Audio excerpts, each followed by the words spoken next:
원하는 것을 다 가질 수는 없다. 주둥이가 좁은 병에 사탕을 넣어두고 어린아이에게 병에 든 사탕을 집게하면 아이는 주먹 때문에 손이 빠지지 않아 울기 시작하지. 움켜쥔 손을 펼쳐 사탕을 떨어뜨려야 빠져나올 수 있다네. 욕망을 억제하게, 욕망하지 않을 때 필요한 것을 얻게 될 것이니. 원하는 것은 다 가질 수 있다. 이 말은 현대인이 되뇌는 주문 같다. 일, 가족, 목표, 성공, 여유. 우리는 이 모든 것들을 동시에 지금 당장 바란다. 마치 사탕이 든 좁은 병에 손을 집어넣은 채 빼지 못하는 아이들처럼 욕망한다. 에피테토스는 이렇게 말했다. 너무 많은 것을 갈망하지 마라.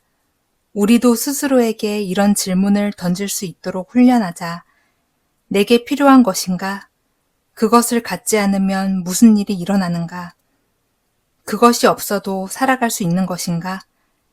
이 질문에 대한 답이 우리에게 정신적 여유를 가져다 줄 것이다. 우리를 바쁘게 만드는 불필요한 모든 것들로부터 자유를 되찾아 줄 것이다.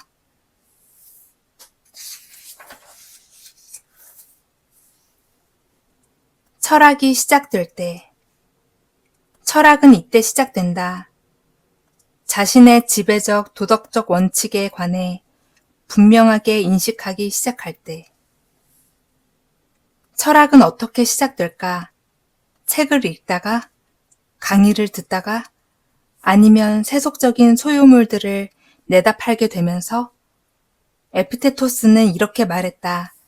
철학은 인간을 인도하는 합리성을 훈련하고자 할 때, 감정과 믿음, 그리고 누구나 인정하는 진리에 대해 의문을 품게 되었을 때 비로소 시작된다. 철학으로 가는 여정의 시작은 우리가 우리 마음을 분석할 수 있는 능력을 깨닫게 되었을 때 라고 말할 수 있었다. 오늘 그 발걸음을 뗄 수 있을까? 그렇게 할 수 있다면 우리는 철학을 통해 참된 가치를 알게 되고 소크라테스의 말을 빌리면 진실로 가치 있는 삶을 살게 될 것이다.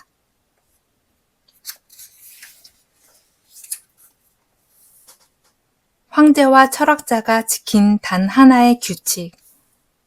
행동할 때는 망설이지 말라. 대화할 때는 부조리 하지 말라. 사고할 때는 방황하지 말라. 영혼을 위해 수동적이어서도 공격적이어서도 안 된다. 그리고 삶에 있어 너무 많이 가지려 하지 말고 바쁘게 살려고 하지도 말라. 단순하다는 것은 결코 쉬운 일이 아니다. 하지만 이런 원칙이 있어야 우리에게 주어진 의무를 다할 수 있다. 19세기 사상가 샤를 와구너는 단순함이란 본연의 목적에 충실한 것이라고 했다. 의자는 편안히 앉을 수 있는 곳, 침대는 누워 잠잘 수 있는 곳, 본연의 목적이다. 그 이상의 기능과 장식은 사치다. 황제였던 아우렐리우스와 부자였던 세네카조차 자신에게 주어진 모든 것을 누리려고 하지 않았다. 절제와 금욕은 그들의 덕목이었다. 스토아 철학이 추구했던 인간됨의 목적은 그렇게 단순했다. 단 하나만 선택하라. 우리는 좋은 쪽이든 나쁜 쪽이든 통일된 인격체가 되어야 한다네. 스스로의 합리성에 근거해 움직이든가 통제 불가능한 상황 속에 움직이든가 해야 하지. 달리 말하면 철학자와 일치하든가 군중과 일치하든가 중 하나여야 한다네. 인간은 모두 복잡하다. 우리는 수많은 자아로 이루어져 있다. 우리의 자아는 상충하는 희망과 욕망, 그리고 두려움의 총합이다. 외부의 상황 역시 우리 인간만큼 복잡하며 모순적이다. 주의를 기울이지 않으면 이 모든 것들이 우리를 분열시키려 들 것이다. 우리는 지킬 박사와 하이드처럼 살 수 없다. 잠시 자아가 분열될 수는 있지만 오랫동안 그 상태로 갈 수는 없다. 두 가지 선택지가 있다.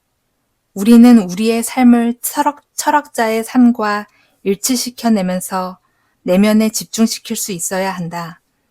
그렇게 할 수 없다면 군중의 리더가 되기 위해 지금 대중이 욕망하는 모든 것을 흡수하라. 내적 통합을 이룩하지 못한다면 인간은 외적인 붕괴를 겪게 된다.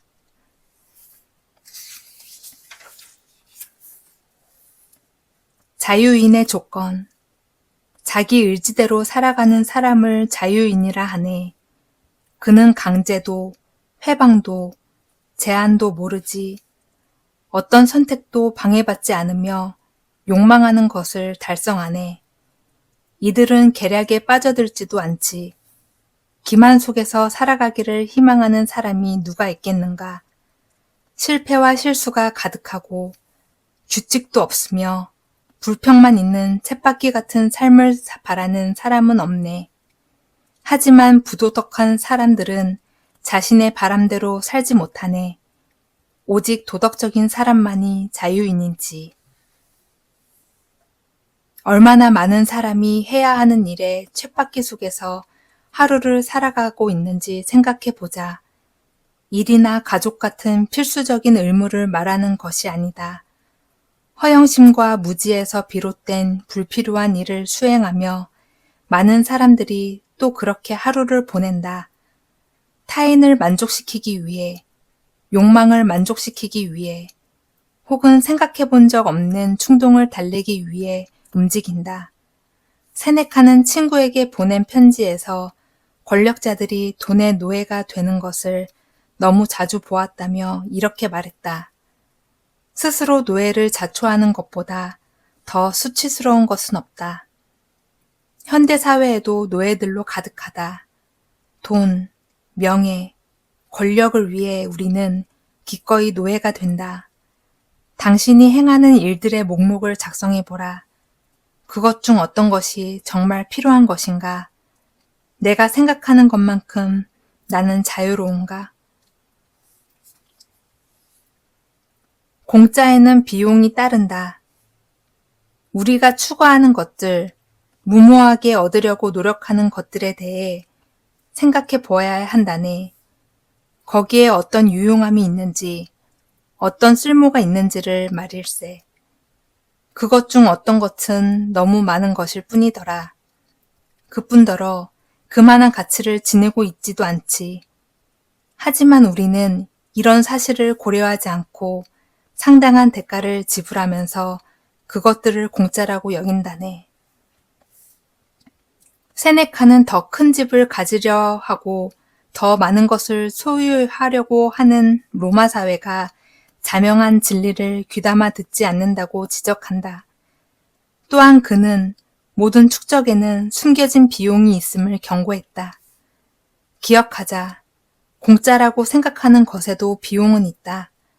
창고에든 마음속에든 우리가 모으려고 하는 것들은 모두 비용을 내야 한다. 오늘 우리가 소유한 것들을 지나쳐 갈 때 이렇게 자문하자. 나에게 필요한 것인가? 너무 많이 가진 것은 아닌가? 그만한 가치가 있는가? 이것 때문에 내가 지불하고 있는 것은 무엇일까? 이 사실을 몰랐던 때부터 우리는 많은 대가를 치러왔다.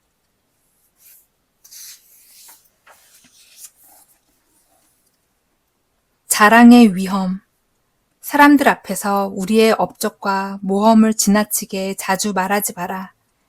자신의 모험을 이야기하는 것은 언제나 즐거운 일이지만 그것을 듣고 있는 다른 사람에게 그대로 적용된다는 법은 없으니. 현대 철학자 나심 텔레브가 서사의 오류라고 경고한 것이 있다. 관련 없는 지난 시절의 사건을 모아 일관된 이야기를 만들려는 성향을 뜻한다. 이렇게 하면 창조의 만족감을 느낄 수도 있지만 근본적으로 이런 행위는 우리를 잘못된 길로 이끌 뿐이다. 나 때는 말이야 라고 하면서 자신의 이야기를 꺼내려 할 때 에피테토스의 지적을 기억하자. 과거의 업적과 성취를 타인에게 자주 이야기해서는 안 되는 데는 또 다른 이유가 있다. 여기에는 자아 도취적인 면이 숨어 있기 때문이다. 자랑을 하게 되면 대화를 주도하고 있다는 만족감이 생기겠지만 과연 다른 사람들도 그렇게 생각할까? 고등학교 시절의 축구 실력을 자랑하고 자산 현황을 자랑하고 연애 기술을 자랑하는 것을 듣는 이가 과연 즐거워할까? 자신의 이야기에서 거품을 걷어내야 한다. 있는 그대로라면 족하다. 대화는 사람들 앞에서 하는 공연이 아니다. 감각을 신뢰하지 말라. 헤리클레이토스는 자기 기만을 끔찍한 질병이라고 불렀다. 자기 인식이란 스스로를 객관적으로 평가하는 능력이다. 자기 인식을 올바르게 하기 위해서는 엄격한 자기 검열이 필요하다. 하지만 자기 기만 또한 엄격한 자기 검열을 통과할 수 있다. 쉽게 바뀌지 않는 오만하기 이를 데 없는 이 기만은 감각이 우리를 속일 때 일어난다. 나 자신의 감각조차 믿을 수 없다니. 우리는 감각에 대해 회의적인 시각을 유지해야 한다. 인간의 감각은 종종 잘못을 저지르고 감정은 몹시 불안하다. 또한 우리는 미래에 대한 전망을 지나치게 낙관적으로 펼치곤 한다. 그러니 성급하게 결정하지 않는 편이 낫다. 무엇을 하든 잠깐이라도 생각할 시간을 확보해야 하고 어떻게 돌아가는지 분명히 인식해야 한다. 그래야만 올바른 결정을 내릴 수 있다.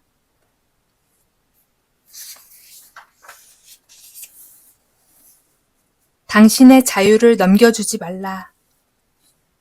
누군가 당신의 몸을 지나가는 것은 사람에게 넘긴다면 당신은 분노할 것이다. 그런데 당신의 마음을 어떤 이에게 넘겨서 모욕하도록 하고 결과적으로 당신을 교란하고 혼란스럽게 한다면 이것이야말로 더 수치스러운 것 아닌가? 본능적으로 우리는 자신의 몸을 보호하려고 한다. 타인이 몸을 함부로 만지도록 허락하지 않으며 우리가 가려는 곳을 타인이 통제하도록 내버려 두지도 않는다. 하지만 마음의 문제로 시선을 옮겨오면 이 원칙이 다소 무너진다. 소셜미디어나 텔레비전에 우리 마음을 기꺼이 넘긴다. 타인의 행동, 사고, 말에도 우리의 마음을 넘긴다. 잡념은 이렇게 끊임없이 끼어든다. 심지어 우리는 자신이 그렇게 행동하고 있다는 사실조차 모른다. 얼마나 많은 것을 낭비하고 있는지 또한 얼마나 비효율적으로 살아가는지 깨닫지도 못하고 이 모든 것을 자초한다. 우리의 신체는 감옥에 투옥될 수 있으며 날씨에 의해 제한받을 수 있다. 하지만 마음만큼은 온전히 우리의 것이다. 이는 반드시 보호해야 한다. 스토아 철학자들은 마음과 인식을 자신의 통제 속에 두라고 했다. 가장 소중한 자신이기 때문이다. 누구를 나의 삶에 초대할 것인가? 무엇보다 먼저 이것들을 깊이 생각하게. 자네는 결코 자네를 끌어내리려는 예전의 지인이나 친구에게 종속되지 않았네. 그 사실을 잊는다면 자네가 파괴될 것이야. 그런 친구에게 호감을 받아 똑같은 사람으로 머물 것인지 아니면 비용을 지불해서라도 보다 더 나은 사람이 될 것인지 반드시 선택해야 하네.